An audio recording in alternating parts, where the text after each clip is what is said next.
I wanted to talk to you today about AI, and it's here to stay. Sorry to tell you that. We just need to learn how to use it the best we can. And I have recently discovered something really cool. I have been using ChatGPT now for a few months, and I use it for helping me describe scripts, which I hardly ever follow. Yeah, so it can be very useful, and for those of us that are like kind of hopeless at writing emails, it's really helpful. Really great for research. But I discovered this new thing, and it is the coloring book um, uh, AI. What the heck is its name? Oh my gosh, another senior moment. Okay, it's called the Coloring Book Hero. And you can take your photographs of your actual art. So here is my actual art. And you can make it into coloring book pages, which is really awesome. It's a line drawing. So here I have them here. Um, so this is one I just made up. So this is my girl. And where is she?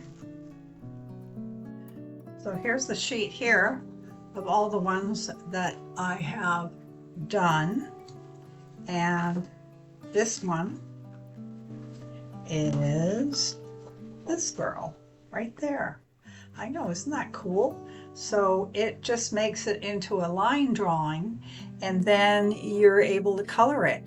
And so the whole reason I thought of this is because when I'm teaching a class on how to paint a face, sometimes people don't want to draw the face. And I thought, well, what the heck? I can supply my faces. So I took my paintings, all my paintings that I've done, and had them changed into a line drawing. and they turned out really good. This is my Plumeria girl. She's my Art Nouveau girl. And here is Whisper in my ear, and a little bird on it. And you can see the original right here. And this one is Piper. I think it was a 2-day workshop, and from start to finish. And this is the line drawing of her.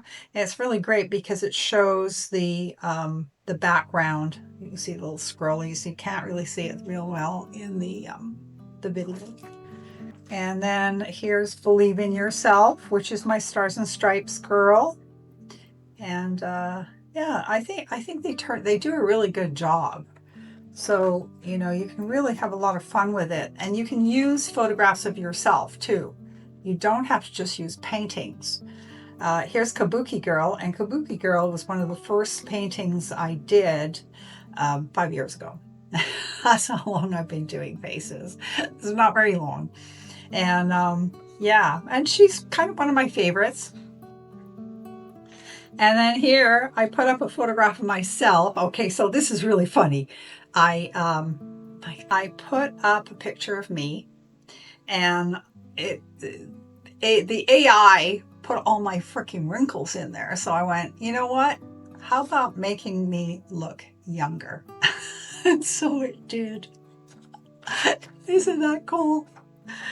And then I said, can you please put a Gustav Klimt flower background?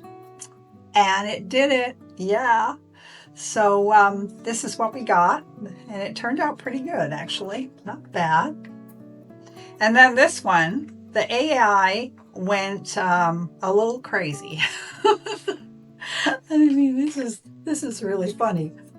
And I don't know what happened to her head, but I thought it was kind of cool. And maybe I can do a painting like this where the stripes go off sideways, and then I would do something different with the hair. But I thought that was really funny. So I called her Corky. And here's another one of a picture, has me on it. And it was It was from a photograph of me about 35 years ago. I was much younger and cuter. And so I asked it to do the Gustav Klimt style background again, and it did scrolls. So it did its thing. And so here I have my glam girl, and here's Cala girl. Here's one. And so the other thing you can do too is not only use your photographs, but you can actually go into ChatGPT or the coloring book one and ask for them to make you a line drawing and describe the person that you want. So I described a girl wearing a hat and with calla lilies on it. So there's what it came up with. And then this one here, let's see if I got this. Let's see. Oh, here she is. So this one, I was looking for inspiration for my paintings, and that's where I go.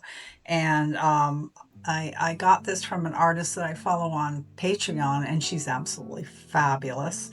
And she goes on and she just designs her paintings on AI and tells them what she wants, you know, and a lot of hers are like these warrior women. And I was doing mermaids. So I thought, well, I'll ask it for a mermaid. And here's what it came up with. And so here is the line drawing of this picture. And it turned pretty good. It's not good. It's not too bad. You can't complain. And so here's another one. And so I asked for a mermaid with her hair flowing in the water. Punched it out. And here's another one. And they turned out pretty good. I mean, they're not perfect. Sometimes they get the eye a little goofy. And so you have to take creative license. And then here is one that I did a couple of years ago. And the original of this is a big painting. And so I just had it cropped down. And it turned out pretty good too. You know, you've got your basics. So, you know, it's a good thing, I mean, for people that want to color, or if you want to learn how to do watercolor on a painting, you know, like do a watercolor painting. Oh, I can't get my words together today. And it's a good way to practice, you know, and then you don't have to worry about the drawing part. And this is originally how I learned how to do faces, was I trace them.